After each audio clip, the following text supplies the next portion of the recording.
Assassination attempt on George W. Bush foiled by what they're reporting to be the person with the stupidest name in the history of names. Apparently, 52-year-old Shahab Ahmed Shahab is charged with aiding and abetting in a murder plot.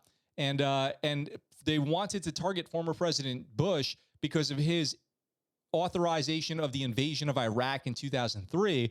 This is an ISIS-inspired plot. But of course, just as a reminder here, every member of Congress but one voted in favor of the invasion of Iraq. So just keep that in mind as we do this. What I'm going to do is I'm going to jump over to the Justice Department's website, justice.gov, and read you the details of this investigation from there because it's a better version of events.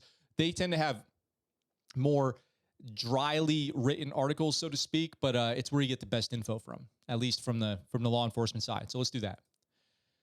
An Iraqi citizen living in Columbus, Ohio, has been charged federally with an immigration crime with aiding and abetting a plot to murder former President George W. Bush.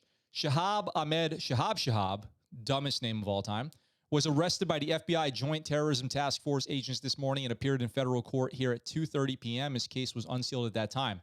Shahab originally entered the United States in September 2020 on a visitor visa, and in March 21, he filed a claim for asylum with United States citizenship, which is pending review. Hopefully, at this point, it gets denied, but who knows nowadays? He lived in both Columbus, Ohio, and Indianapolis, and worked at markets and restaurants in both cities. It is alleged that Shahab exchanged money with others in an attempt to illegally bring foreign nationals to the United States, which is also how he ended up getting busted. For example, in August 21, Shahab allegedly intended to help who he thought was another Iraqi citizen enter the United States for a fee of $40,000. Shahab provided specific instructions on how he would smuggle the person into the United States after 60 days. In October and December 21, Shahab accepted tens of thousands of dollars for the purported smuggling. In reality, the individual was fictitious and the interaction was coordinated under the direction of the FBI.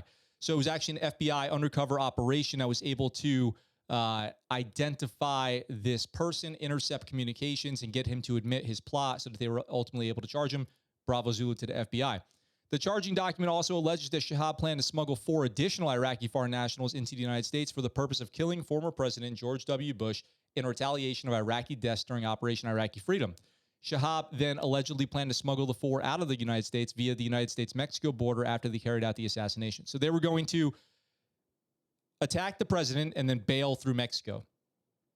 Crazy. In furtherance of the assassination plot, Shahab allegedly traveled to Dallas in February 22 to conduct surveillance of locations associated with the former president. And in March, it is alleged Shahab met with others in a hotel room in Columbus, Ohio to look at sample firearms and law enforcement uniforms.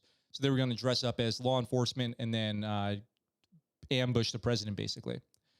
Attempting to illegally bring an individual into the United States is a federal crime punishable by up to 10 years in prison. Aiding and abetting the attempted assassination of a former official carries a prison sentence of up to 20 years. I can't believe that that's it. It should certainly be up to life in prison, in my humble opinion here. Thanks to the special agents there, they were able to intercept this and stop it from ever becoming a real thing. And I'd like to add a question there, too, of where would these foreign nationals attempting to enter the United States get $200,000 from?